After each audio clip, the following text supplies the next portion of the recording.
لوگ کہتے ہیں کہ مریم نواز روز پروگرام شروع کر دیتی ہیں۔ پروگرام وہ شروع کرتا ہے جو ہوم ورک کر کے آتا ہے۔ اسما بخاری کا ناقدین کو جواب۔ میڈیا سے گفتگو میں کہا، ہمیں لیکچر دینے والے دیگر صوبوں کی کارکردگی پر بھی نظر رکھیں۔ مریم نواز کے منصوبے 1 سال میں مکمل ہو جائیں گے۔ وزیر اعلیٰ کے نوٹس کے بعد آٹے کی قیمت میں کمی آ رہی ہے۔ کل سے جو ہے وہ کمی کا ٹرینڈ دوبارہ سے شروع ہوا ہے۔ اس کے اوپر چیف منسٹر صاحبہ نے زیرو ٹالرنس شو کی ہے۔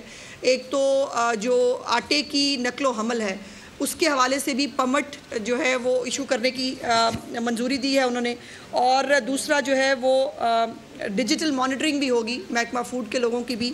کل پنجاب میں آٹا جو ہے اس کی 20 کلو کے تھیلے کے اندر جو ہے وہ 80 روپے کی کمی ہوئی ہے، 100 روپے کا اضافہ ہوا تھا۔ اور باقی صوبوں کے اندر جو ہے وہ حالات کیا ہیں یہ بہتر ہے کہ آپ خود رپورٹ کریں، ہم کہیں گے تو پھر شکایت ہو جاتی ہے۔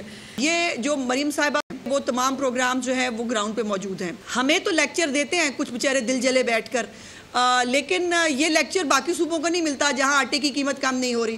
باقی صوبوں کو یہ لیکچر نہیں ملتا جن کے صوبوں کے اندر جو ہے وہ عید کے 4-4 5-5 دن تک جو ہے وہ تعفن زدہ ماحول تھا، وہاں سے جو ہے وہ علائشیں اٹھائی نہیں جا سکی تھی۔ ان صوبوں کو تو جو ہے وہ لیکچر نہیں ملتا جن کا کبھی آج تک پتہ نہیں چلا کہ ان کے چیف منسٹر کرتے کیا ہیں۔ سبسکرائب کریں اور بیل دبائیں تاکہ کوئی خبر رہ نہ جائے۔